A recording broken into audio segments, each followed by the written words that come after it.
Ladies and gentlemen, how's it going Friday night? You know what that means. We got the Metal Militia Power Hour, as always, behind the bar with Bill C. The peak of the bicep. You can't see mine in that. I gotta do the left arm. Dude, look at the fucking cuts on that fucking thing, dude. Fucking getting ready for a bodybuilding show, I think.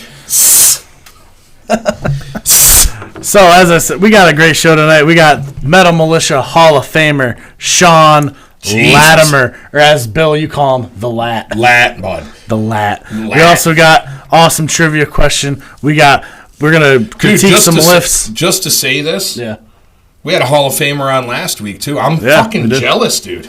We got some Hall of Famers we'll be talking to in the coming weeks, dude. So, that's fucking just badass. Dude. So, like I said, we're talking to Sean the Lat Latimer, Metal Militia Hall of Famer. We got the meet schedule. We got a giveaway. Got an awesome trivia question. It's going to be a great time. Hey, Aaron, you want to hit that intro? Absolutely.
And we're back. I hope you guys enjoyed that intro as much as I did. Hey, I have a shout out before we do anything. So this is coming from Texas and Arizona, technically. So Jeff Schellenberger, the new Arizona chapter president, and a member of Barry's chapter, Sherry, just got married. No shit. Today. Congratulations. So congrats. Give them a round of applause. Jeff and Sherry got married today, so big, and so hey, big Metal Militia wedding, I'm sure. Or I mean, I don't know what they did with the COVID and stuff, but yeah. So she is in the Texas chapter, soon to be a transfer to the Arizona chapter, as I understand. So congrats to those two. Like I said, we're talking to Metal Militia Hall of Famer tonight, a guy named Sean Latimer. One of the biggest dudes I've ever seen in my fucking life, bro. When Sean was at his biggest, man, dude, him and Mike Miller, good God, man, I'm talking some big mother. Sean probably had about a 26, 27-inch arm. Yeah. Him and Mike were just fucking massive, dude. Yeah. I don't know how big a suit Lat wears, but I do remember he had he took his wedding ring off at the gym one time. Size 8. Dude, it's fucking about the size of my wrist. He's fucking a big dude, man. You never realize how big he is until you're around the guy, and then you're like, holy fuck, man, that's a big motherfucking dude, man.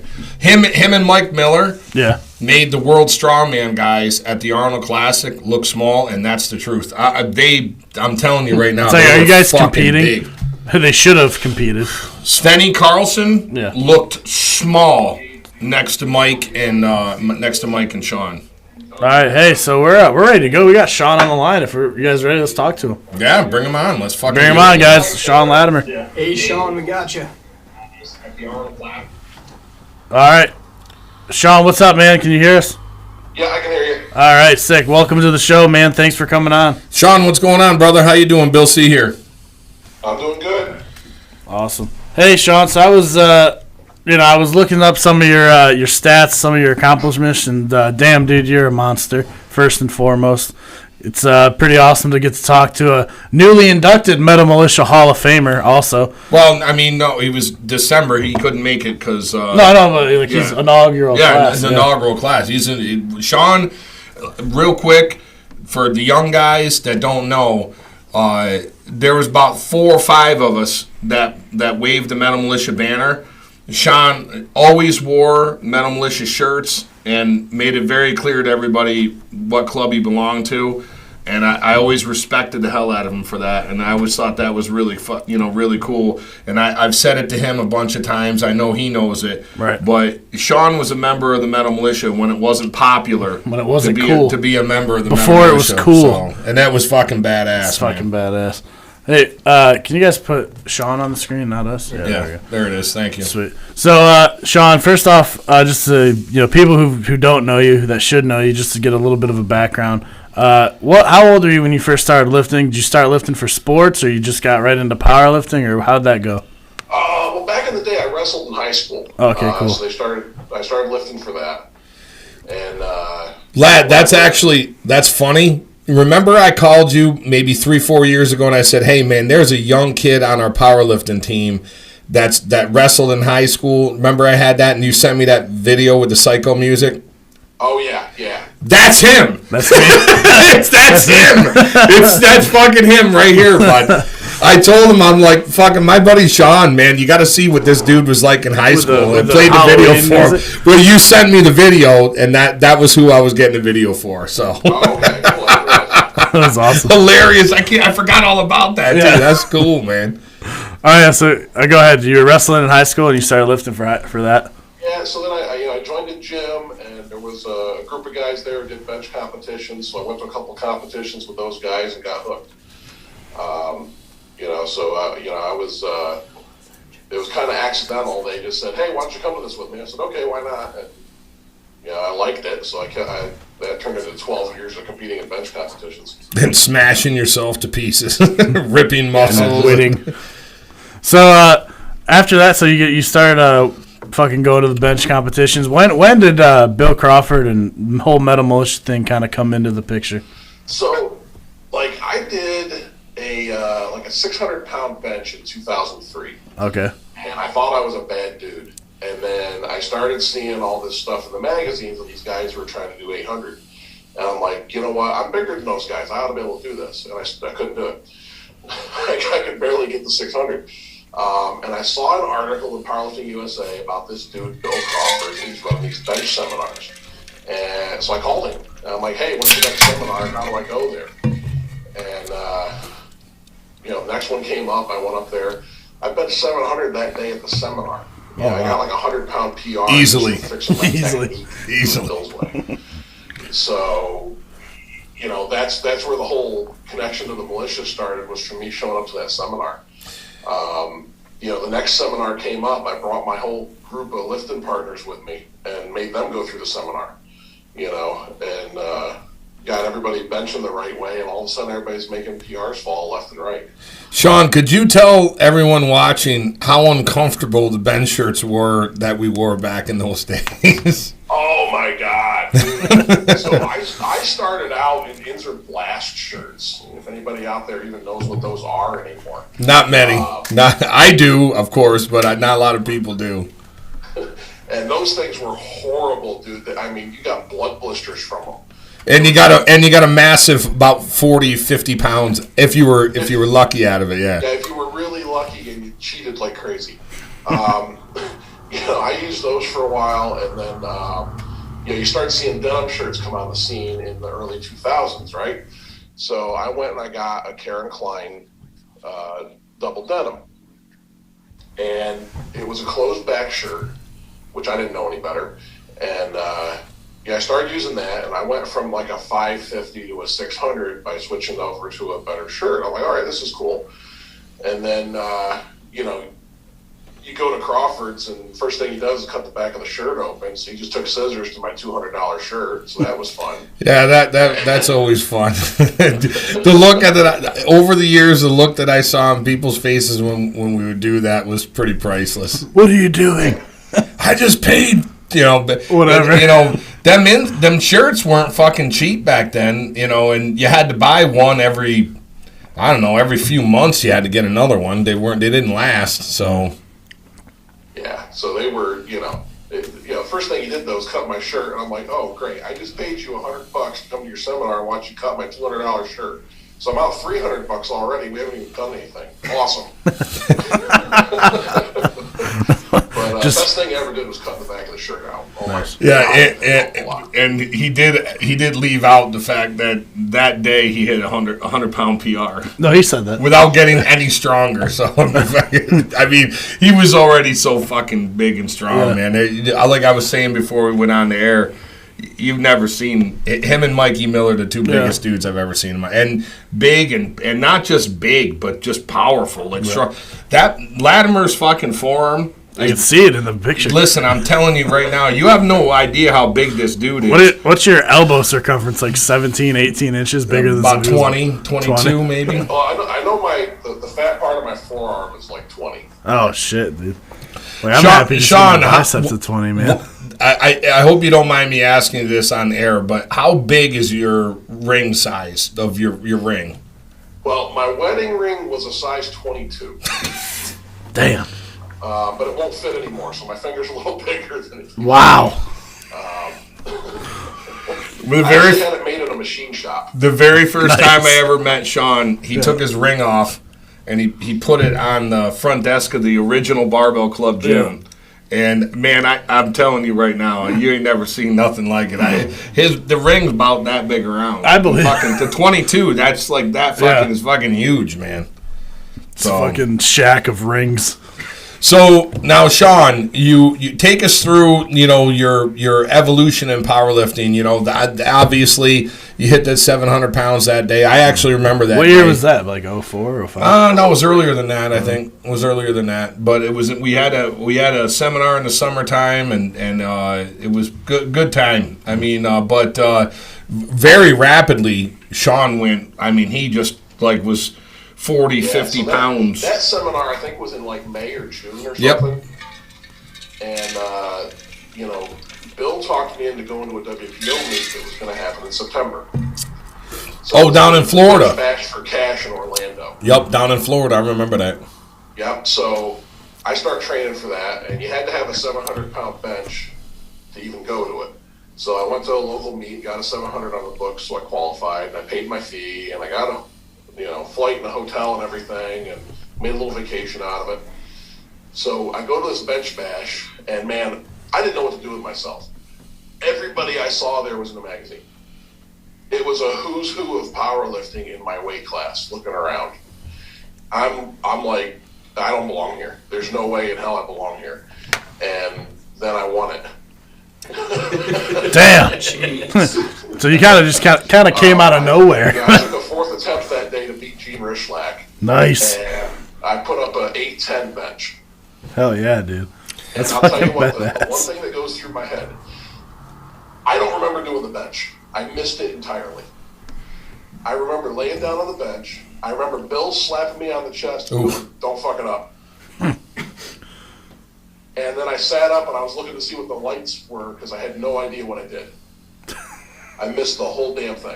But you got it, obviously. Hey, I think Mike Miller gave us the handoffs down there, didn't he? Yeah, he did. Yeah, he was there handing off. He didn't lift that day. He was handing off to us. No, yeah, we were all down. And it's funny that you said that, Sean. Very early on, I told you that you were going to be world champion. You're going to be something that the sport never seen. And when I hear you say that you didn't feel like you belonged there, when we walked in, I mean, George Halbert lifted in that meet. There were some very, very old school talented dudes. Joe Ladner was there. I don't think Joe lifted, but he was there. But I mean, there was a lot of big time dudes there, like you said. But when we all sat down together, I felt like we were the ones that everyone was looking at. You know what I mean? So yeah. Well, I remember you walked around telling everybody you knew who was going to win. I thought you were talking about you. No, I was talking about you. I never had a chance of beating you. Back then, you were the super heavyweight. We didn't really have a 308er. I mean, we had Stan Martin was pretty good when we could keep him at 308. There was no sense of him going up. You and Mikey being super heavyweights, and then I for a long time, I tell all these guys I was a 275er forever. I never there was no reason for me to go up because we had 2 or 3 super heavyweights that were the fucking best in the game, and then We had a few 308ers that were pretty decent. We had T Sizzle was pretty good. We had a few other dudes that were decent 308 guys, but I was a 75er. But no, I went around and told everybody at the meet. I said, "Fucking Sean's gonna fucking maul everybody here. This is gonna be a one-sided ass kicking contest." So, dude, it was hilarious. So Gene was trying to beat Mendelssohn's record at the time. Mendelssohn had done an 875, and Gene wanted that. So his second attempt, I think he took like an 805. I went like 775 or something on my like I opened with a PR that day. I opened at 705, and that was a PR to me. They did. They were kilos. I think. Didn't you go? I think you went 771. It was 770. Yeah, 771. Then 80. 705, 733, 770 something. Yep. And I remember I walk up to the desk and I'm like, if I hit all 3 lifts and I'm going for the record, I can take a 4th, right? And they're like, yeah. And Gene's setting up for his 3rd attempt right then for 877 or something like that. And I go, I want whatever's going to beat him. And they looked at me like I had 3 holes in my head. I don't know why they did. You were bigger than him. You was bigger. What? I go, well, what do you do last? And like 805, I'm like, all right, what's the next weight I can take? They said 810. Okay, cool. If he misses, I'll take that. If he gets it, what's next? They go 881. I go, great. If he gets it, I'll take that. Yeah, 400 kilo. That was the magic number then. Like I've got, there's something seriously wrong with me. And I'm like, well, hey, I'm going to try. And he missed the lift. I took the 810 and got it. I had that day I was the first WPO lifter to bench 800. Yeah. I set their record that day. You know what, Sean? I pro competition. Sean, I didn't even realize that. I never even thought about that. Yeah, back then. Yeah, you were, and it was at that meet. I think if I recall correctly, I was the 4th person to crack an official 800.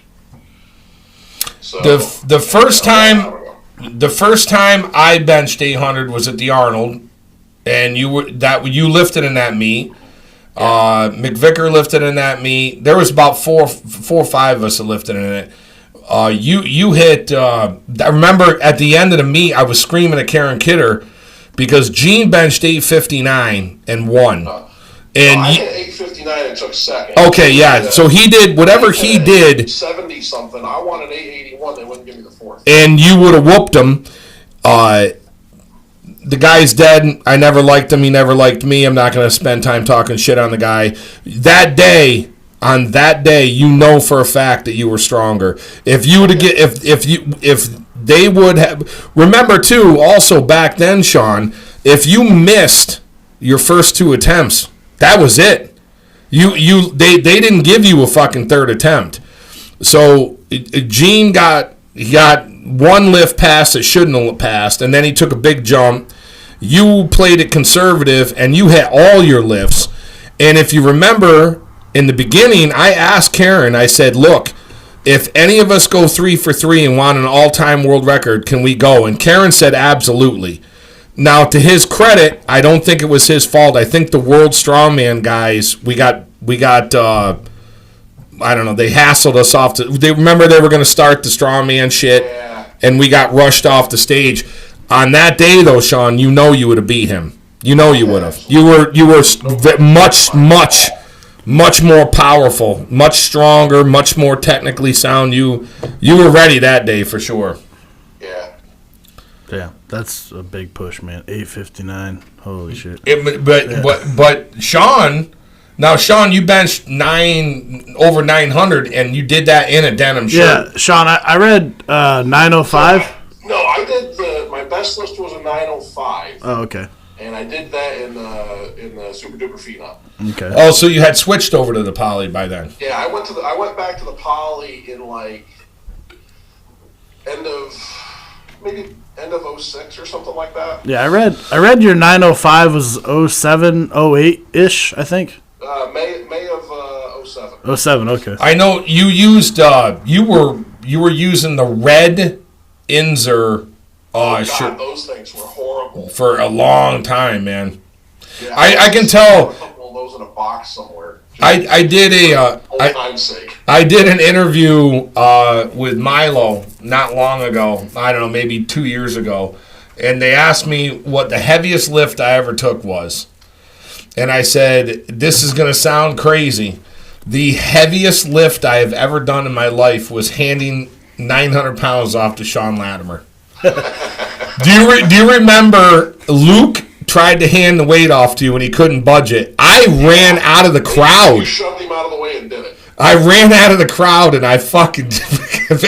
Dude, let me fucking tell you, everything you had. I gave him every fucking thing I had to hand him that, and I wanted him to fuck a bench that so fucking bad, dude. I just give it everything I had to get it. I think maybe at that time I decided I think I'd be good at full meets. Man, I'll tell you, but that red shirt, I tried using that for a few times. I benched in it at the 2005 Arnold, and that was where I put up a 909 that they turned down and would never tell me why they turned it down. That makes sense. Well, you were a metal militia lifter. Back then they were all West Side, the double fucking. Yeah, that was also West when Side. Brian Kennelly was doing his bench video at the meet that day, and they made it real clear they wanted him to win. Yeah. Wow. So, Well, I mean, politics. It is what it is. Who gives a shit? It is what it is. for sure. Yeah. So go ahead, bud. My bad. So you said you hit that 905 May 07. Was that wasn't like your last meet? You hit a couple more meets after that, or? Yeah, I did a few after that. I know I hit like an 860 at an IPA championships after that. Now, Lat, I'm going to call you out on something here, and I don't think a lot of people know this. What's up? You switched over to doing full meets. You came to the dark side. I did 2 full meets. But you did full meets. Yes, I did. So somebody started talking a bunch of shit. The same dude started talking shit on me, which is what Billy Mimnall and Mike Olmo and fucking all those guys talking shit. Oh, you guys just lay down on your back and bench. I got sick of hearing it too, but So go ahead. They did that, and then they were talking all this shit on the gear. So I'm like, all right, fine. I'll tell you what. I'll do a raw full meet, and then you can roll it up and smoke it. So I went. I did a 3 lift meet. I did a 725 raw squat. I did like a 5 something raw bench, and I actually did my best pull ever that day. I did a 605 deadlift. Wearing nothing but a smile. No, he was wearing nothing but and let me tell you something too. The thing, Sean. One of the things I wanted to talk about with you on the air was so that the younger lifters understand. These guys are seeing dudes that are benching 1,100 pounds now, and these really big numbers. But the gear, the science, and the material, and the way that this gear works. I wanted them to see someone who, Sean, I watch you raw bench 500 pounds as fast as anyone can bench 135 pounds for reps. So your power and your strength, people have no idea how strong you really are. But the back in the day, the gear was very level playing field. And it really, there was nothing like the carryovers now. So when you hear a guy back then, not for nothing, I think I got about as much carryover out of a shirt as anybody ever could back then. Yes, all of us were pretty. Our skills are pretty sharp, but I'm telling you, all of us were benching way over 500 pounds back then, except Gene, but. Yeah, but I was getting, 300 to 400 pounds out of a shirt back then. Guys are getting 600 pounds out of a shirt now. Right, and back then, the guys who didn't really know what they were doing were getting 100 pounds out of a shirt. Yeah. Right? The guys who really knew what they were doing were getting 200 out of a shirt, and the metal militia was getting 4. Damn. Sounds familiar. Yeah, man. It was what it was, but a few differences, like for example, the red shirt that I was talking about that Sean wore, the Inzer denim shirts. Yeah. he would take that fucking bench shirt off, and it looked like someone beat the shit out of him with a baseball bat. Yeah. You've never seen the kind of damage that the equipment did to you back then. And I'm not an old timer beating my chest. You know, I understand the concept of the gear, and it's going to progress and so forth. But you know, at the same time, you know, Sean, you know, benched these big, huge benches in the denims and the equipment that he was wearing. Right. Buddy, I'm fucking telling you right now, the guys now would not be able to even bench close to 900 pounds if that gear was implemented to this day. If the gear didn't evolve, I know I'm in. That's like my bag. I'm into it. You know, I'm all the way in. So, right. And a guy like Sean now, if Sean was in his prime right now, and we put him in a band bench shirt, he'd bench 1,300 or 1,400 pounds. The guy is built. The guy is built. His bones won't break, you know. So that what you get to, you know, Barati and Rich, all these guys that are hitting these massive numbers, bro. Sean's twice as big as Will, literally twice as big. I mean, he's twice as big as anybody that at the top of the game. Right. So you know, for the things that Sean did when he was really rolling in this sport, we're gonna get to his next sport in a minute, because that's one of the things about Sean that people don't realize either, is he left powerlifting and went into another sport and dominated that sport. Yeah. In fact, you beat, name someone, I know you beat Travis Bajan. I know that was my last tournament. I whooped Travis's ass. He cried about it, but I know you whooped him. He can't run from it. Travis is left-handed, correct? Yeah, and I beat him left-handed. Awesome. Perfect. That's what I was going to ask. That's badass. Nice. In all of the arm wrestling matches that you've been in, of all the dudes, I'm not going to force you to, I'm not going to say Sean, who pick 5 guys, not including yourself, that you think are the best dudes, the strongest, the fastest, the most, you know, technical guys that are the cream of the crop of the sport that maybe people don't realize. Well, you know, it's hard to pick 5, man. I mean, there's so many guys that are just, you know, out there amazing. How about 5 guys that gave you a burr on your ass, that were that when you finally got with them or beat them, you were like, fucking finally, I got that guy. Yeah, the worst one's been Travis. I chased him since 2008. And that's a bad guy to chase, because that dude's got a fucking mouth. Oh, he's a jackass all the time. There's been a couple times where 3 guys had to pull me off him. I bet. I bet. I've met the dude twice, and he was cool to me because I'm in a different sport with him and the dudes that introduced us. But I'm an avid sports watcher or strength sports. So I mean, if you watch any arm wrestling and you don't know him, there's a few of the other guys that are big time too. And I tell everybody, you know, Sean's way up there in this sport too.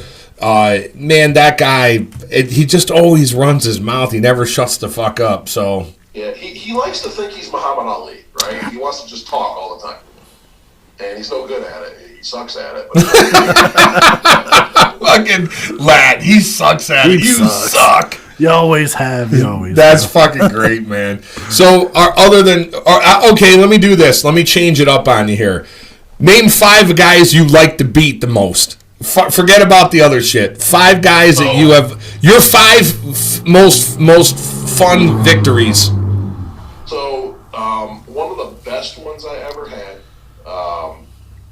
There's this guy from Louisiana. He doesn't really pull much anymore.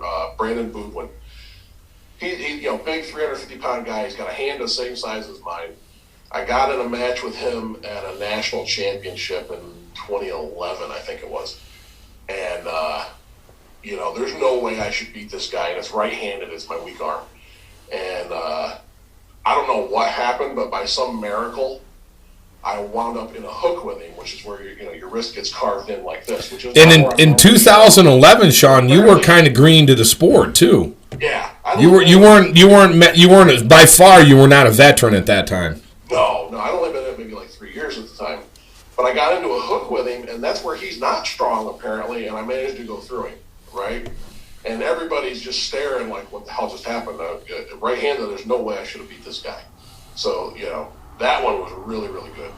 Another one I had, 2019 out in California, there's this kid, I don't even remember his last name. His first name's Jonathan. He talks smack constantly.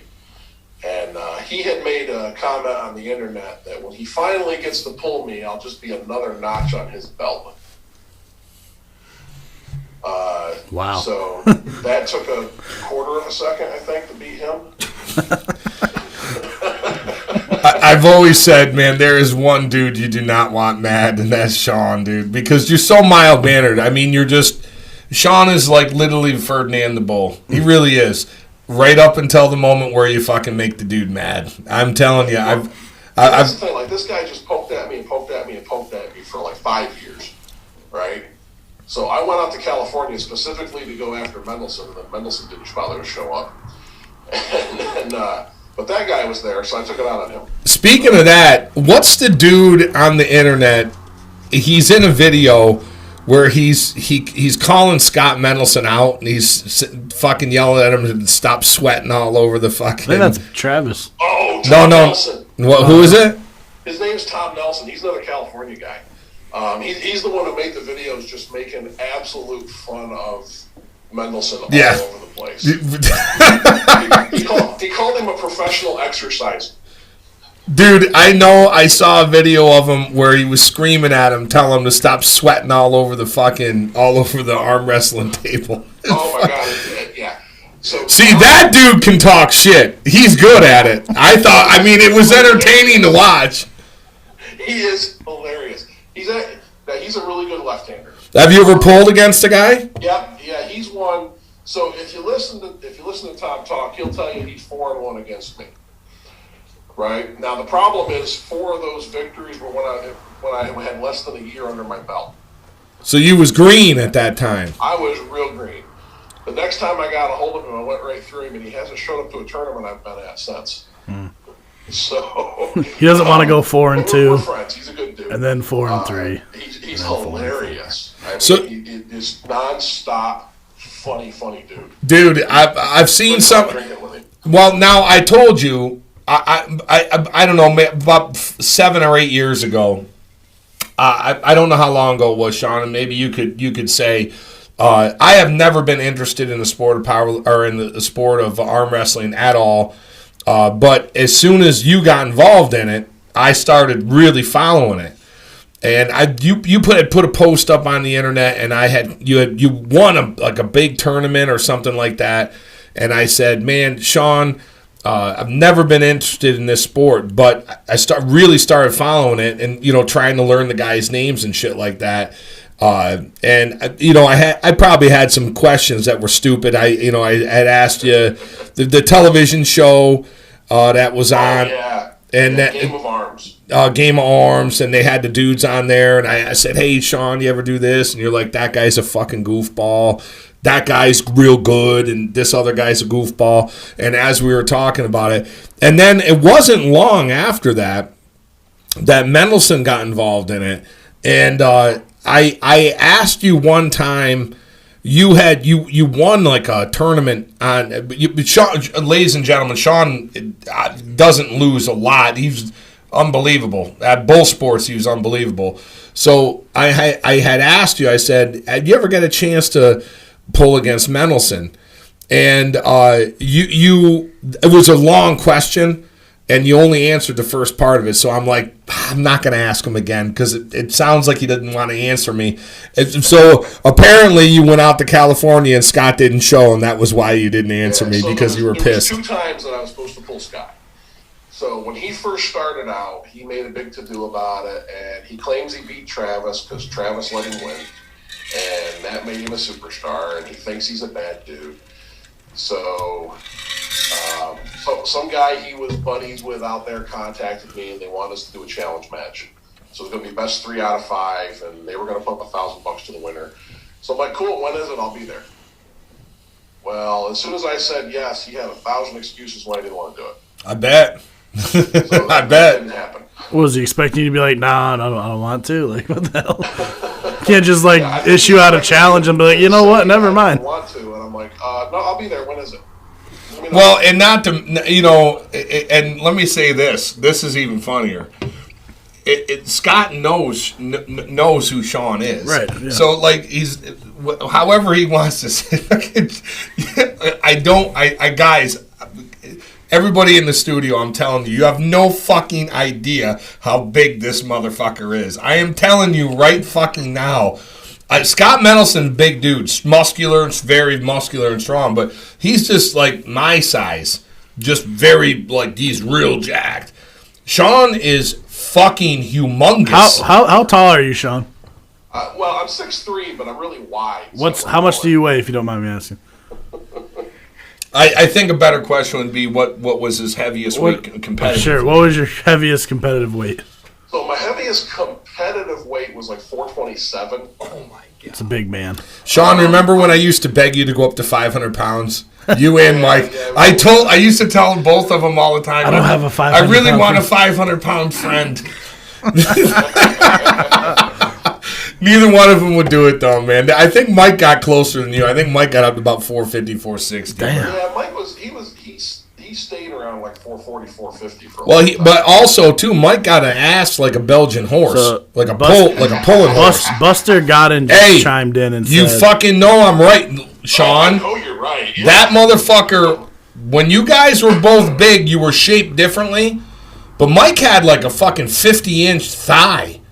Mike Miller's legs were fucking that big around. I'm fucking telling you right now. Sean had bigger shoulders and bigger arms and bigger traps. And you know, Sean had these big delts that were like bowling balls, big arms. Yeah. And Mike Miller had big ass and big leg. Mike Miller's from the front of Mike's thigh to the back of his hamstring was probably about 2.5 feet. Yeah. You think I'm fucking lying? No one's listen. Well, ask him. That's why he had so much trouble with squat depth. He didn't have enough room to get to that. He couldn't get down. The fucker would dude, let me tell you something. I watched Mike Miller squat 1,000 pounds raw, okay?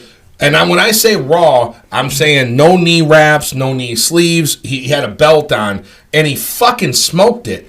And you'd look at it, and you're like, I don't understand. But the dude he literally was built to squat. He just was built to do that kind of fucking movement. I mean, he was as big as Sean, no offense, as big as you were. That dude, his lower body, Sean, if you took Sean's upper body and Mike's lower body, you'd have the biggest motherfucker ever walked the planet. I'm telling you right now, Sean's upper body was massive. That's where there it is, right there. Perfect fucking Thanos analogy. Right there, bud. Yeah. The two of them together, and I'm telling you, we would walk in we'd hit a fucking meet, and I'd walk in behind these two motherfuckers, dude. I just always felt like I could do whatever I want. Pretty much. I mean, you could. Really. I mean, you'd have to see it like me and Mike walking through the Arnold. Holy fuck. Elbows and everybody's all crowded in.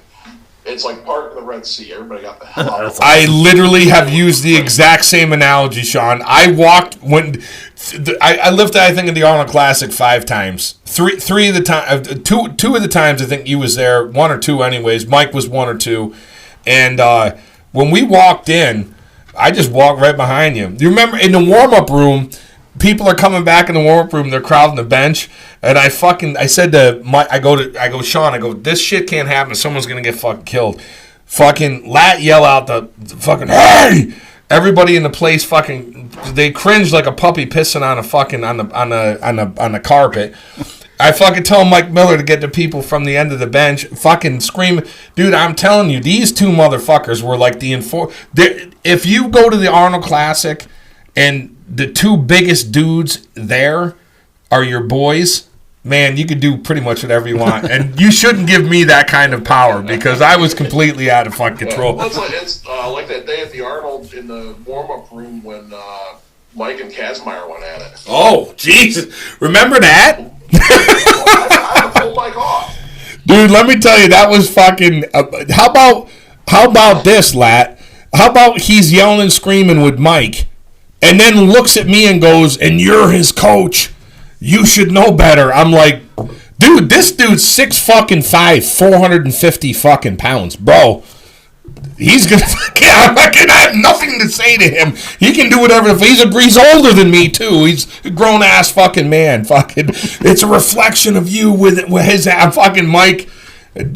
Mike threw a bench shirt at him and said, "Put it on and fucking bench 800 pounds." And I'm like, literally fucking. I mean, that legitimately fucking happened. Fucking for real, dude. Like, I mean, wadded the shirt up and just boom right in Kaz's face. Hey, Sean. So we're coming up. We're running out of time with you, but just want to say I appreciate you coming on the show, man, and be cool to have you on again, man. I want to give him a few more minutes. No, I'm available. I want to give him a few more minutes. All right, give him a few more minutes. I haven't. Here's the other thing too. I haven't talked to Sean in so goddamn long either. You know, talking about Sean. You know, one thing that I personally wanted to talk to you about was your Arnold Classic experiences, and if you could convey to the guests of the show and the people that are going to watch it later on. We usually have about 3,500 to 4,000 views after the fact because people watch the show on their way to work and whatnot. Your Arnold Classic experiences, the difference between, you know, now they don't even let, you know, they don't let regular dudes. I don't want to say regular dudes. Now it's the IPF and the USAPL that get to lift there. When the big rigs was there. You know, they also used to let us lift. The benchers used to lift on the main stage. We were the rock stars. So, you know, your Arnold Classic experience, I just wanted you to tell the younger guys what it was like to lift in front of 50,000 people because no one realizes that that's how many people were in that fucking room when we were on the stage. It was huge. I mean, we were in the main convention hall. We were all the way at the back on this big-ass stage. And we always came on right after Arnold came out and did his speech. Also, by the way, me and Lat and Mike Miller met Arnold Schwarzenegger, hung out with him too. Lat? It was a good time. That's awesome. Right, so we get the huge crowd right after Arnold's done talking. So as soon as he's done doing his thing, we're on the stage. And I mean, it is just you look out electric. Stage, and it's just a sea of people staring at you. And remember the size of the Titantrons that they had? They had 2 or 3 Titantrons. They had them like 40 foot tall in back of the stage. 40 foot tall, 60 feet wide, 2 or 3 of them. I mean, this is shit like you got like powerlifting's never seen anything like that. I mean, it was insane. Like, I mean, I'm stealing your thunder, Sean. You go ahead. Yeah, I mean, it's so right though, man. It was like, you know, you're just looking out at a sea of people who are just yelling and screaming for you, right? And you got to not pay attention to that because you still got to lift. And you know, you got just no room to warm up at all. You know, they got like 2 benches and maybe 1,000 pounds in the back you're trying to warm up with. You know, so you don't get a good warm up in, and now all of a sudden you got to lift in front of all these people staring at you. And screaming. There's all these cameras in your face. There's people running around everywhere. It's insane. I mean, you can't even walk through the place. There's so many. No. You know, one thing I always did love though. You know, we remember the back left-hand corner of the main stage. We never left. Right. Yeah, we just kind of sat there. The militia dudes, we took that spot, man, and we just sat there. I mean, I remember Karen Kidder coming over going, Billy, you have to get these guys out of here. I'm like, if you want to tell McVicker, Sean Latimer, and Mike Miller, and Bobby Fields that they need to leave, you by all means, you go ahead and tell them, but I'm telling you, it's probably going to work out well for you. And they just left us alone. We just sat right on the fucking main stage, and that was it, man. We never left once we got up there.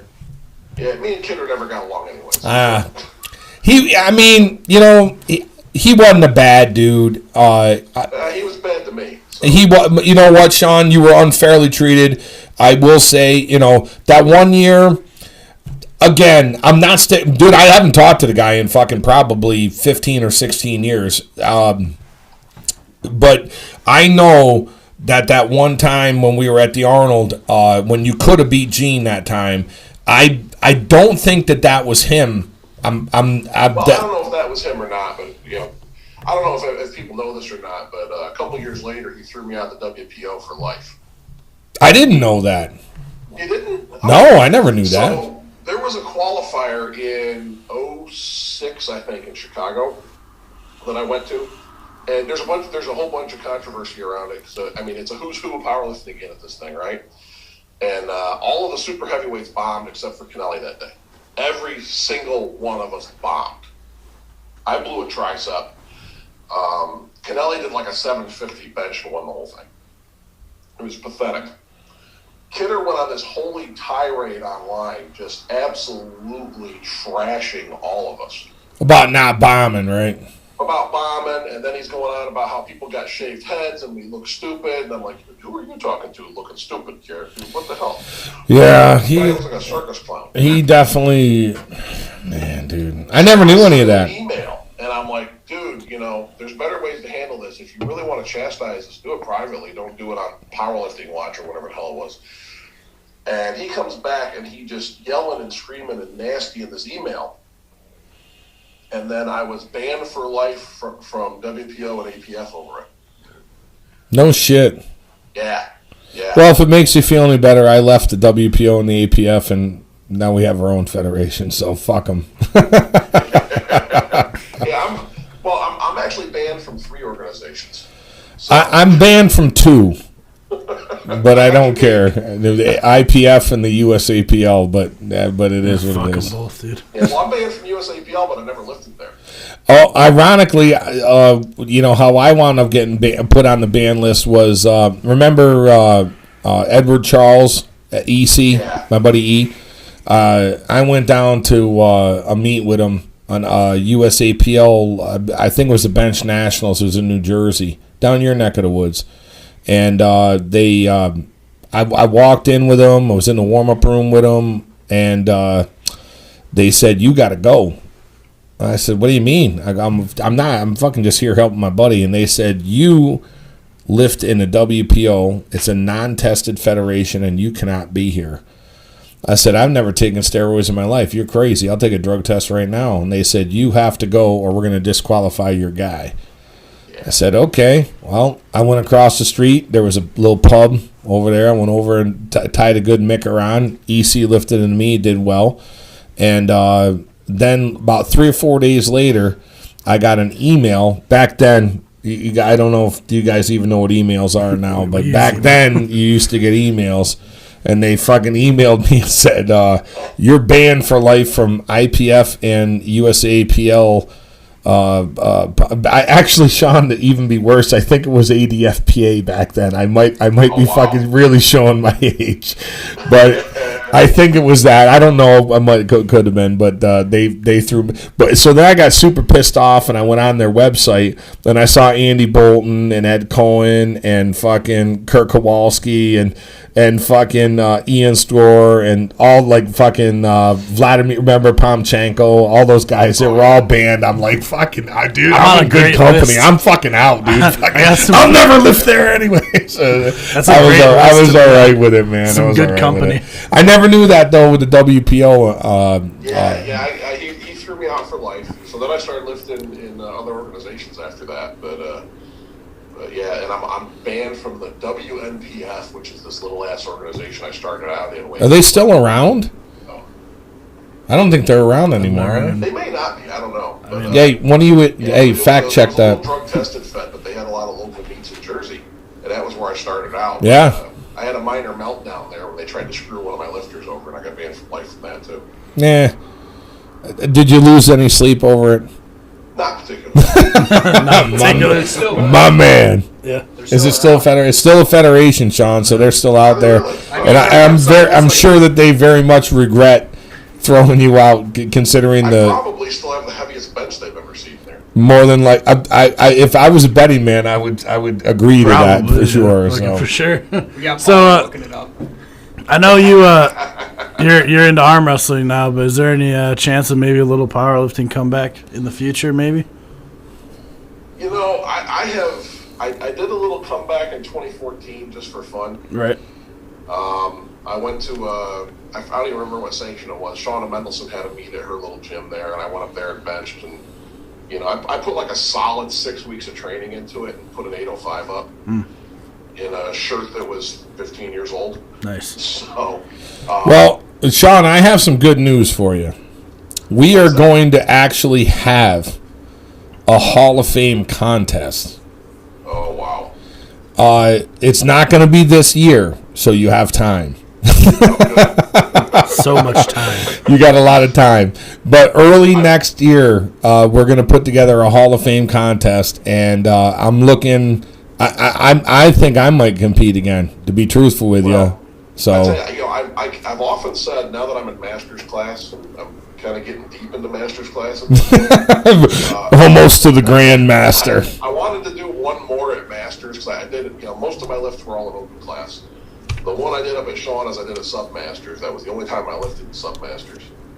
And then I was like, all right, I want to do one at masters, but I need to hit at least an 800 to make it worth my while. Otherwise, I'll cry myself all the way home. I'll tell you what. The next time, when you and I'll talk off camera, but I think we ought to get me, you, Mike Miller. Dude, I tell you, Bobby and Jeff would be down. I think we get all. I'm not in the Hall of Fame, but all the Hall of Famers, it'd be cool. It would be fun to just run one back. I mean, be competitive for sure, and get crazy with it. But I don't think anyone should take life and limb like we used to. But it would be fun. We'll talk about it off camera though. Sounds like a good time. It would be fun. It would be a good time. Just barely getting back to being able to lift now. I tore my shoulder up back in the fall. So I'm back to a solid 315 bench now. Nice. Sean, I'm a little ahead of you right now, but it ain't by much. I got about 70, 80 pounds on you, but I'm making a comeback after Sean. I've had 13 surgeries since 2018, so but I'm feeling good, and I think it'd be fun, man. I miss you a lot. If there's any excuse, any excuse to hang out with you guys would be good. So I mean, the problem is when you get older, you get grumpy and you don't give a fuck no more, and you're like, I don't feel like traveling. Fuck it, dude. We had when we had the Hall of Fame dinner just to get Kirk to come up here. I mean, me and Kirk have been friends for fucking ever. He's just so old and grumpy now. It's like, God damn, dude, fucking mean-spirited motherfucker. So, but, Sean, it was awesome having you on here. I feel like another thing, I said this to Lloyd, and Sean, I'm going to say this to you too. I feel like I've known you for so long, since we've been kids, and I immediately picked up right where we left off the last time, and I enjoy having a conversation with you.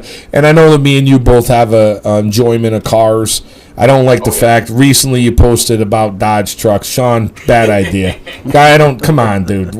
You've got a Chevy guy. You got an SS 454 truck. You got the nice Tahoe. Come on, Dodges. What are you doing, kid? Yeah, but it's got 700 horsepower. That's pretty attractive. Well, I mean, it's very easy to make 700 horsepower nowadays. That wouldn't be that big of a deal. So, I mean, we could do that with a General Motors, and they don't break. Hey, threw that in at the end, and they don't break. Awesome. So, Sean, man, it was awesome having you on the show. I really want you to come back again when we got you for some more time. But Absolutely. Absolute pleasure having you on the show. I love talking with you.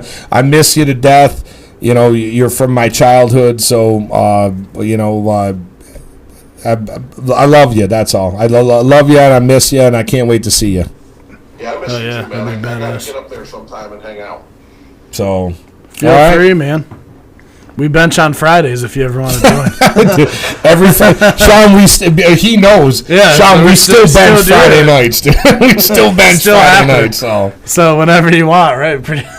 But yeah, Metal Militia, Hall of Famer, pro arm wrestler, Sean Latimer, ladies and gentlemen. One of the best dudes you'll ever meet, Sean Latimer, right there, ladies and gentlemen. Thanks again for coming on, man. Can't wait to see you again. Yeah, thanks for having me, guys. I appreciate it. Sean, thank you for your time. I appreciate it. All right, guys. All right, brother. Have a good weekend. Have a good night, Sean. Have a good weekend. All right, take it easy. Take it easy, man. Damn, that was awesome. Let me tell you, dude, that dude's a bad motherfucker. Very dude, nice. Sean Latimer's a bad motherfucker. Nice bro, you guys, I'm telling you, you have no idea how fucking big this dude is. I can see God how big damn. he was in the screen, but I know obviously in person's a lot different. See, Sean be like, well, I'm only 6'3", except he's about 6'3" wide. 6'3" wide. A long time ago, before there was Facebook or any of that shit, Right. when you put posts up on the internet, back in the day, it used to be GoHeavy.com, the Outlaw Forum. There was a few other ones that were pretty cool. Sean's avatar was the Juggernaut. That's awesome.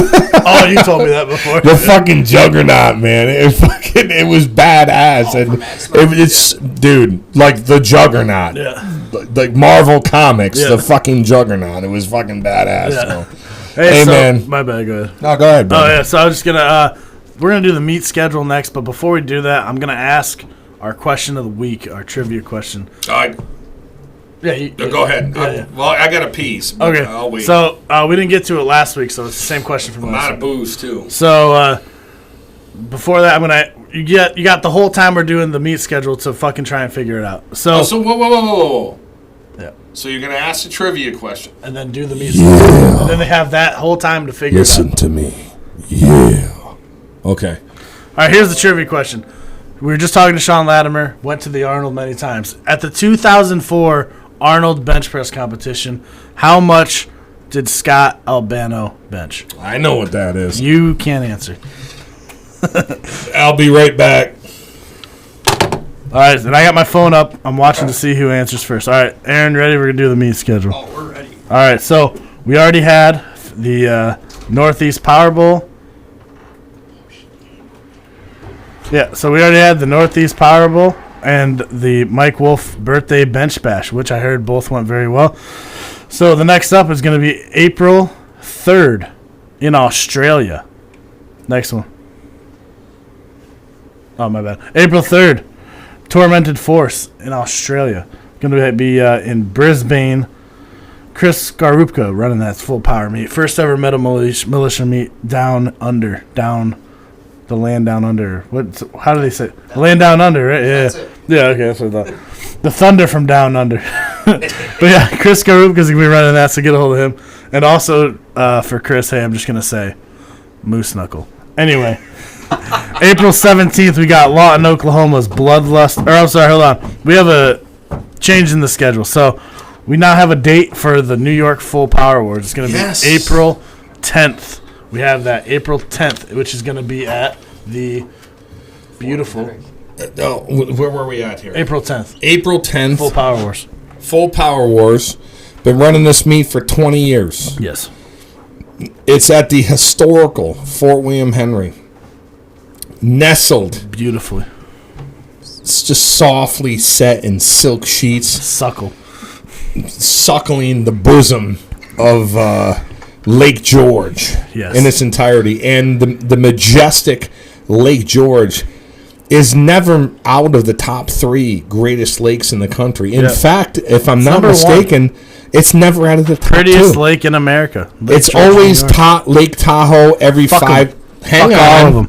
It's always Lake Tahoe every 5 years, but for 4 years, Lake George, New York, baby. Lake George, baby.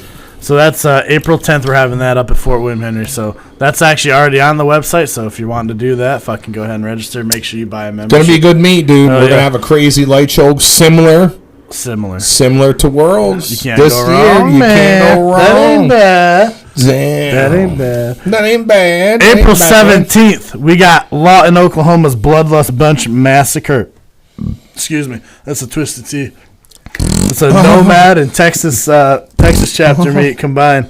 So get a hold of Barry or Becca, and also you could probably talk to Brian Forbes too, because he's, I'm sure, going to be down that way. That's April 17th. After that, May 15th. Yeah, skip that because we just talked about that. Oh, I did put the date on there. Oh, you did? All right, cool. So May 15th, we got the Lone Star chapter running their own full power meet. I believe that's down in Odessa, Texas. So again, Barry and Becca. That's also on the website, so get a hold of that. MetalMilitiaPowerlifting.com. After that, we got May 22nd, the Steel Valley Meltdown, which they changed the name because, again, I said it last week, I made fun of Matt Hodges' lack of creativity Because at first it was just the Youngstown Powerlifting Championship, so they changed it to the Steel Valley Meltdown. I'm like, that's way better. Dude, that is fucking cool. And how long did that take? 2 seconds? Yeah. Come on, man. It was awesome. We're going to have the Browntown Brownout meet. Motherfucker, dude. Come on, man. Come on, make it cool. Something cool, man. Fucking cut your head off meat. Yeah. June. Fucking bloody fucking massacre. June Killing 5th. motherfuckers meat. Central PA chapter. Chris Kitchen, Jesse Leitzel running that. The Battleground push-pull down in... Hey, powerlifters are like blue-collar guys for the most part. 95+% probably. Yeah, you talk to most of them. What do you do? I'm a mechanic. I'm a welder. Yeah. I'm a So machinist. let me ask you this. Sport of powerlifting. The viewers that are on here, we got about 30 people watching right now. If you could enter a weightlifting contest and as first prize, you got to fucking punch Joe Biden in the face, I think that'd be a great fucking victory right there. Yeah. I mean, how many people do you think? Don't fucking all-right me and rush this along. He's a fucking shitbag, and it would be awesome to punch Joe Biden in the face. If you had an opportunity to fucking clean this fucker out, I don't give a fuck if he's old with dementia or not. I'd like to, dude, it'd be great to punch him and have him shit his pants. Like, not die. I wouldn't want to kill the motherfucker, but, him and, yeah, there's a bunch of them, dude. They fucking fit. You know who I fucking really hate, too, is that, what's the idiot, Schiff's a scumbag, too. What's the other one? They're all idiots. Come on, the fucking one that's got the kid that's a cunt. Clinton. No, well, yeah. my bad. I mean, we could go around. There's a lot. Chuck Schumer. Oh, yeah. Fucking. I literally told you last week how much The actress that it's his. how much I cannot stand Amy Schumer. Yeah, she's. But Chuck Schumer. You know what? Listen. I have a. How old is Cole? 18, 19? Yeah, 18. I have an 18-year-old stepson that I would fucking like to see him fight Chuck Schumer to the death. Cole would win. Cole would fucking kill him. I would love it, dude. How you throw money at strippers? Buck, I'm sure you know. Yeah. I think in an arena, I'm retired. Everyone should throw money. Now, by the way, I'm a retired bouncer. Fight now. to the death, dude. I do no longer bounce at a strip club. I'm retired now. So I'm just saying, in a different world, like if we were in Hulk universe, what was the Planet Hulk? Yeah. Planet Hulk when he fights fucking Beta Ray Bill and all that shit. That'd be kind of cool to have fucking like these politicians have to answer for themselves. Fucking scumbag, filthy. How about fucking Cuomo now? Not to fucking run off on it. Well, we'll get on. Do the meat schedule. All right, sorry. So that's June 5th for the Central PA Battleground push-pull meet. June 13th, we got the Newcastle Rum Rebellion Cup push-pull. We're right back into it with rum. Another Australia chapter meet. Fucking love it. So then after that, June 19th, we got... Before you... listen, let's not fucking speed through this. The don't. I'm not. I'm just going normal. The Australians, when I was talking to Chris I was talking to him the other day on the phone, and he was talking about drinking. I'm like, motherfucking Foster beer. Calm down, brother. Calm down. He's like, well, we do have spirits in our country. Well, that's fucking great. I'm 50. I drink to fucking bury my pain. So, bring it. I said, when you guys come up in December, I'll fucking drink you to death, bro. Like, literally, I will put you to bed. Not nicely, but I'll throw you in your fucking room on the fucking floor. We've done it before. Paul, I might have done it. I might have thrown you on the floor at one point. I know Aaron's passed out, fucking ass up on a couch. You puked in my toilet many times. Yeah, sure. I got one on video. Yeah. Well, wait a minute. You got the audio. I have the audio. Yeah. Because he asked me not to record it. Don't video me. He asked me not to record. Hey, it's my fucking boy. It's like my son, man. I'm fucking not awesome. gonna. Hey, man, it's pretty awesome. Hey, man, it's pretty fucking badass. Just in case you don't know, ladies and gentlemen, give us the wide angle here. You got it. All All right. So, if you stand up, I know. Don't be careful on the chair because you big. Yeah. You big as hell. Damn. So when you low bones, you low bones like this. You're like so like what we just saying. Like the Australians can't really drink it all. They're pretty badass. Hey, hang on, we ain't done yet. Hey, man, those dudes they're all criminals down there. So that's it. So that's a low bones. So when you low bones, that's what that is. I'm just letting you know. So if you see me and Buck doing that in front of you, we're making fun of you. Yeah. You just don't know it because you're too stupid. Because we're talking low. Because only we hear each other. And listen. End of the fucking way. Don't come on the fucking property. Oh, man. End of the lane. Don't come on the property. End of the lane. Don't come on the property. Yeah, I think he says laneway. Don't go, end of the laneway. It's the end of the lane, right? End of the laneway. End of the lane. Whatever, end of the lane. Fucking don't come on the fucking property. Oh man. So, what was the big dude? It was Rat Ass. What was the other one? Joint boy. No, the Joint big, boy.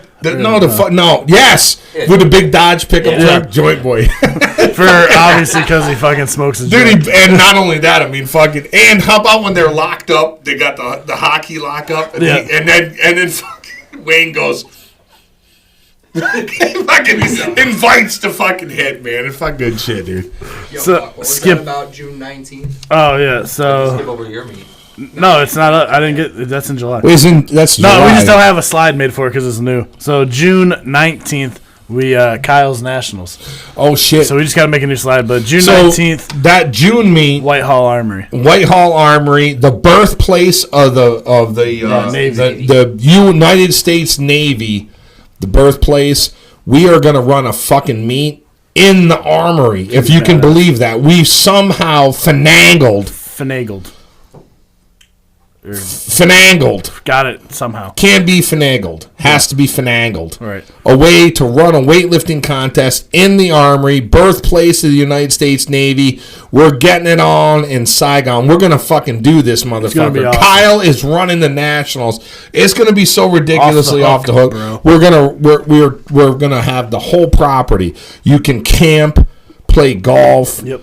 There's an indoor shooting range. I ain't really fucking is. shitting you either. We were there. We saw. You it can with our shoot own eyes. fucking. Bro. This is gonna be a fucking event. Did a whole Hang tour. on. You know what? 3 bars. Hang on a minute. Just calm down. I'm all right. All right, calm down. Look, it's gonna be cool. They got an indoor gun range. They got a golf course. They got a big fucking property. We're going to have campers there and bonfires. It's going to be fucking cool. Off the chain. They got a gym. It's a fucking, 50,000 square foot building. Yeah, it's massive. It's a castle. Massive fucking. It's a fucking castle. We're castle. having a weightlifting contest in a fucking castle. That's an Literally. historical National venue. Guard It's armor. fucking unbelievable, dude. Yeah. You got to be fucking kidding me. This is fucking crazy, dude. Yeah. You know, fucking Bill Kazmaier's rolling over in his grave. The guy ain't even fucking dead. I'm fucking telling you right now, this is happening, dude. And not to mention, Kyle's running the meet. So you can't go wrong. you know it's going to be fucking insane. You this know motherfucker- this, And man. you know this. Man. So that's June 19th. We're going to get the new slide made for next week. But after that, we got my meet, the Benching for Heroes charity meet, second annual, because we did it last year. We're doing it again this year. We're going to make more money. We're going to donate more to the Adirondack Vet House, 100% of the We proceeds. haven't even really talked about this. I mean, No. it's a big fucking deal. Absolutely. Where are we having this? I still got to figure it out. We'll either fucking... I'll just find a cool location. Either we're going to do where you had your going away before you went in the Army. Yeah. That'd be cool. To Yeah, have there. that's a good spot. That's a good spot. Or worst case scenario, we just have it at the gym again. Yeah, either way. I think it worked out pretty good, the gym. That's Dude, pretty cool. super badass. We had fucking all the motorcycles and shit Yeah. in the cage and everything else. Dude, the cage. Of course, we had to fucking cool. hide from the fucking. From We still John. cranked the music, though. Fuck yeah. They knew what we were doing. Dude, first off, let's. Cops were like, listen, the least of our worries are some guys working Ladies out. and gentlemen, let me fucking tell you something. Cops, They're- for the most part, They're friends. they're friends with us in our hometown. I fucking called them up on the phone. I said, look, man, this is what we're looking to do. We're fucking money running to a the vets. Don't weightlifting fuck with contest, us. and we're going to donate the money to the vets. Yeah. So don't This is fuck what we're with us. doing. I'm not going to say who I spoke to. I'm not going to say how it went. Not important. But all I'm going to say is we were given the green light, Yep. and we ran the meet. We raised money, and that's it. And we're going to do it Done again. deal. And that's fucking how Americans roll, baby. Yes. The Chuck Schumers and these other fucking scumbags, they don't get it. They're fucking greed. The fucking sickens me. I'd fight them all to the death. Me against all of them. The fucking all of them. Pick fucking 7 or 8 of them. So Listen, Crenshaw's been suspect lately. Me and Dan Bongino will take them all out.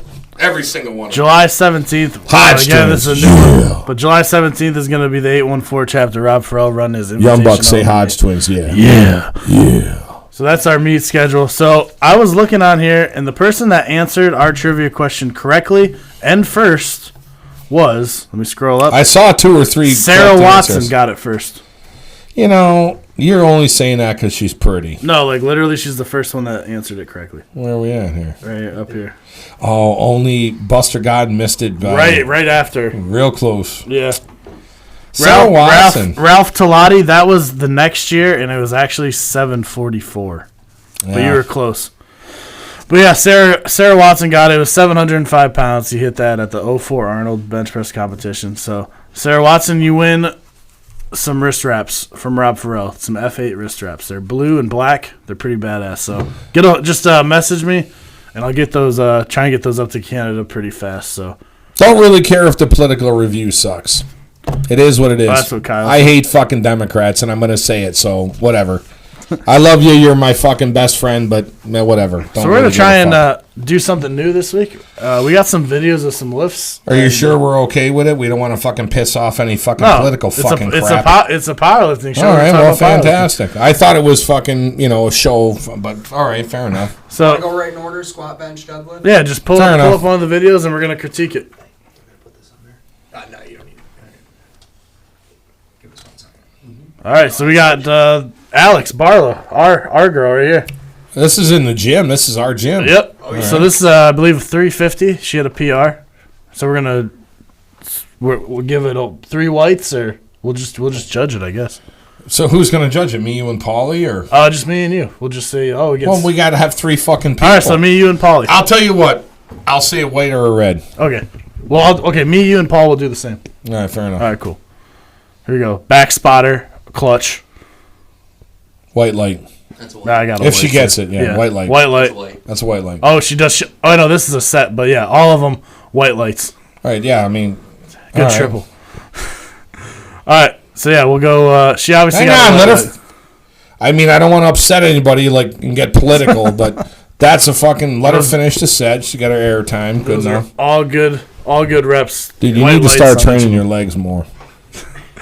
So that's a good lift. Next one, Aaron. We got a bench. We got Kyle Hines on Hines on the bench.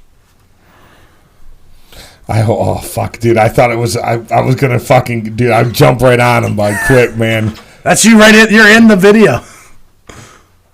That's the old school videos wearing Bobby's. I don't know. He's got an Inzer shirt on there. Yeah. That's clean. Yeah, that's why I give it away. Right. Play it again. Play the video. Back. Hey, play the video again. Play it again. I'm gonna talk you through it. So let's do it. What? See, this is different though. See, watch where the weight is handed off to him. You see that? Yeah. All right. That's where the weight's gonna finish. It's different. I mean, you watch some of these dudes, these big lifts now that they don't return to where they start. Right. So go ahead and play that motherfucker. Watch. See, he starts right there. Locked out. Right now, that's it. So if you watch the return where it goes to. Right back to where he started. Hang on, he ain't there yet. Right. Now he is. Yep. See that? That's fucking locked out. Yeah. It never went down. That's a good lift. But when dudes get a handoff and they bring the weight down and they touch and they return it and their elbows are bent and they're wearing a band shirt over their sleeves, especially with the new band shirts, and they're 4 inches lower than where they started. Yeah. I'm not going to say who it is. There's a bunch of dudes that are doing it. There's a few dudes that are benching big weight. Yeah. Not in New York State, but in other states. In the world. I will tell you this, though.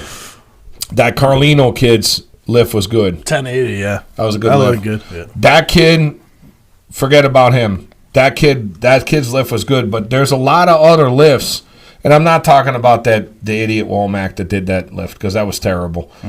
But there's other lifts. Dude, if you hand the weight off to somebody and the uprates are this Where's the camera? The uprights, is that me right there? Yeah. If the uprights are right here, and they hand the weight out of the uprights to you here, and they return the fucking weight, and I'm not deliberately going out of the screen, but, bro, that's not good. Yeah. Like, and you can thank God and, be like, I'm powered by God and all this weird shit, but you're not, it's doing it correctly. just not locking the weight out, man. And if you were asked, back in the day, we used to make motherfuckers hold the weight. Yeah. If you were held to that standard, another thing too, Billy Mimnall's been running his mouth on the internet about judging and all this other shit. I love Billy, he's a good friend of mine, and he's like, well, I don't understand, powerlifting's always been like, keeps saying the same thing over and over again. I don't understand. Listen, lifts have become flagrantly shitty, and if they're flagrantly fucking shitty, it's bad. He's talking about shit back in the day when shit was like a little bit skimmed, like kind of shitty. And, he drew reference to Delafave's fucking deadlift, which, I told Chris what I thought about it right after. This isn't the place to talk about it. It's a lift. It got passed. That's how it is. And, then, so goes life. But that was close. Yeah. Like, I mean, interpretation-wise, the only thing you could have red lighted him for on that really was that the weight dipped a little bit on the one side. But, bro, I'm talking about not finishing lifts. Yeah. Or I'm talking about squats that are fucking 5 inches. Fucking 5 inches high, bro. A fucking person with cerebral palsy from fucking, Poland could fucking see that bullshit. I'm not making fun of... I'm not making fun of people with cerebral palsy or people from Poland. I'm just saying fucking anyone in the world with the explanation of what the fuck the rules are, it becomes a point where, all right, so and again, I love Billy. He's a friend of mine. I've known this dude for fucking close to 30 years. Doesn't even live that far away. No, he doesn't. But, so what you're saying is if you go to a meet and you stand up with a weight and a squat, and you bend your knees and you put it back in the rack. Yeah. And it's 8-10 inches high.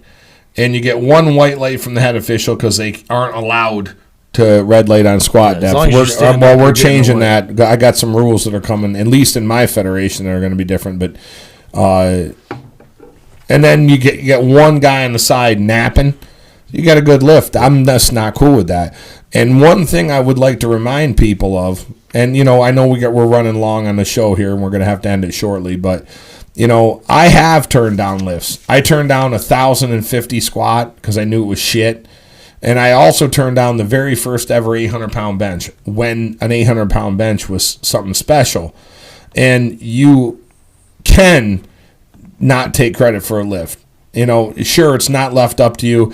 And, if Billy was on the show right now, he would say, well, that'd be like scoring a touchdown in a Super Bowl. That's a team sport, and it's completely different. Way different. There's a lot of different aspects to it.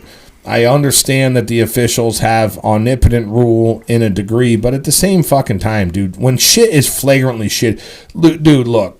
Mike Womack in his heart knows that lift was bad. And the kid that squatted the 13, the massive dude, that fucking squat was like, I mean, there is no way that you could look at that video and say, I got it, man. Look at that, I smoked it. It's just, there's no fucking way. So I guess one way to do it would be because a guy like Billy is saying, it's the internet's what's destroying powerlifting. Well, I think technology at this point is. Yeah. So, what do they do in the Super Bowl and what do they do in the NFL now? If we were going to follow suit, so we're going to do instant replay, it really would not be that hard. Yeah. We have the myself personally, in my federation, the meets that me or you or Kyle run, at least us, I'm sure Rob and all the other guys can do it, we could very easily go to a video and prove that a lift is bad or good. These are just rules that we're going to have to implement, and if the internet is using technology against powerlifting, then I say powerlifting has to use technology against the internet. So, I have no problem with decisions that are made, but at the same time, when something is flagrantly just really bad. You know, you got to figure out a different way to do it. So I think that we're coming into that now. We're on the clasp of making something maybe a little bit different, and we'll have meetings over it, and we'll talk to all the guys, and we'll figure it out. But at the same time, you know, so goes life. I do know that referees make bad calls sometimes, and they make a lot of good calls, and so goes life. But when shit's really, really fucking flagrantly bad, come on, bro. It can't count. You know that. Yeah. We got one more video, or no, we have a couple more. We got 2 more. We got Okay, Linda so here's a Hines bench on the from phone. Linda. All right, Linda Hines. Yeah. So this is an older video, I think. Yeah. So we got a bench. Linda. By the way, Kyle's wife Linda's a better lifter than Kyle. Good lift. Clean lights. White light. I'm giving her a white. Hell yeah. Oh, we got White the light. lights, too. Hell Play yeah. it again. So they Hey, go- listen to me. Play it again. You got it. run it back. Go slow though. So we got lift off here. Yeah, hold it. Arm's length. So she's taking the lift off at arm's length. Clean. Yeah. Oh, sorry. Good pause. Struggled a little bit off the bottom. Clean lockout. Finish it though. White lights. And held it. Yeah. Three white lights. 3 whites. 3 whites. Even in the IPF, 3 whites. I see what you did there. Hey man, that's pretty awesome. You fucking said that. Low bones is Low badass. bones, Just fucking saying. Plus, I love Linda to death. She's Yeah, awesome. absolutely. So So what's this? Oh, we got deadlift here. So who's this? This We is got Kyle's- Kyle deadlifting in a Santa hat. red. Red already. I don't know how much it is, Who but the fuck spotted him? Is that Saunders? I think it is. I'd white light that. Yeah, I give it a white. Play it again, though. Play it again. Yeah, Play run it back hey, slowly. play it again. Here we go. Powering up. It's like a Super Saiyan. Yeah. Shoulders lead, and he's fine. Oh man, That's right, that's a good deadlift. He never hitched it. Play it again. I can tell you right now, an easy way to tell when someone hitches is their hips are sit back, their ass is sat down, they put the weight on their thighs. He never did it. Watch his shoulders, how he draws his shoulders back, push his hips through. Watch. It's close, but he never. Yeah, see, right there, I did a little bit. He didn't hitch it, man. I'm telling you right He got now. 3 whites, so it was a good lift. I've literally seen probably 50,000 deadlifts. That's not a. That's play it one more time. Play it one more time. Yeah, all right. Play it one more time. No, it's a good lift. I'm. Santa hat makes it better too. Oh, he is wearing a Santa hat. I didn't even notice. I was looking at his legs. It must have been a December me, I'm assuming. Yeah. No, that didn't hit. Powering up. It's a good lift. Well, 3 Kyle the Hulk Hines. three white lights for that one. 3 white lights. 3 white lights. That's all we got. All right. Yeah, so that's it. Linda coming in with a smiley face. Hell yeah, we had your video on the podcast, Linda. Linda's cool, man. She's the coolest, man. All right, yeah, so thanks for joining us, guys. So we'll see you guys next Friday, same time, same place. We're going to have another badass interview. Another badass interview, and we're going to start doing much cooler shit. We've really got some good technology to really move through stuff now. We can critique lifts. We can fucking have badass We can videos. do it all, man. All. So, yeah, we'll see you guys next week. Same time, same place. Metal Militia for life. Take us out, man. Take us out, AA Ron. Hey, Ron. Roll.